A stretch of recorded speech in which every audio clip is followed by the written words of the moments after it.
Aujourd'hui, nous avons deux cursus, le cursus de Centrale, le cursus de Supélec. Actuellement, le décret est fait d'une telle façon que, même quand Centrale Supélec sera créée, donc avant fin 2014, il n'y aura plus qu'un seul établissement qui s'appellera Centrale Supélec en un seul mot, mais qui aura le droit de délivrer deux diplômes d'ingénieur, le diplôme d'ingénieur centralien et le diplôme d'ingénieur Supélec, au moins jusqu'à 2019. Jusqu'à 2019, nous avons le droit reconnu de délivrer ces deux diplômes. Ce qui ne veut pas dire qu'on ne pourra pas continuer après, mais ce n'est pas le projet. Je dis bien, c'est pas le projet. Alors pourquoi ? Au jour d'aujourd'hui, les cursus, ils sont en ligne.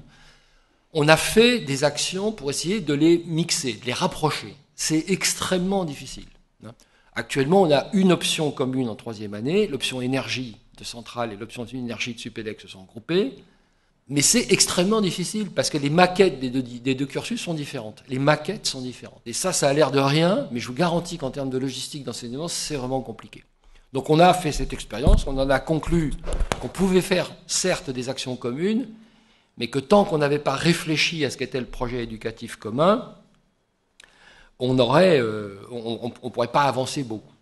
Bon, alors maintenant, les élèves qui vont rentrer en septembre 2014, en septembre 2015 et en septembre 2016 vont donc être dans deux cursus différents, bien qu'il n'y ait plus qu'une école, un cursus d'ingénieur centralien, un cursus d'ingénieur Supélec, 500 à 510 centralien, 480 à 490 Supélec. Voilà.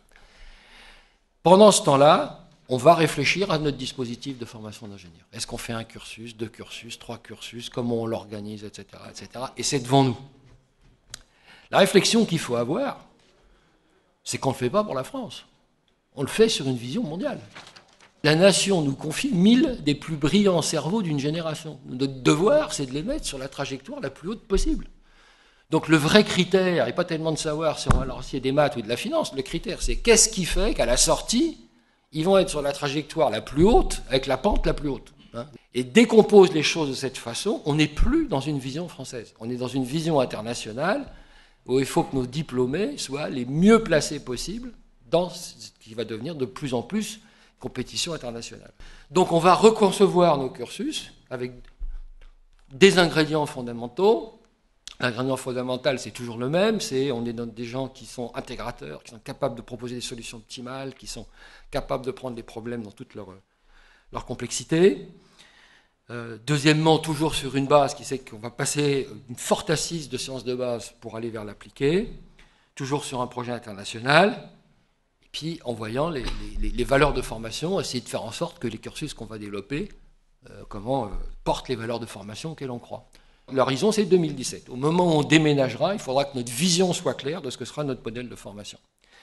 Et l'expérience a montré au travers du projet Ariane qu'il faut au moins 2 ans pour faire un travail de ce genre.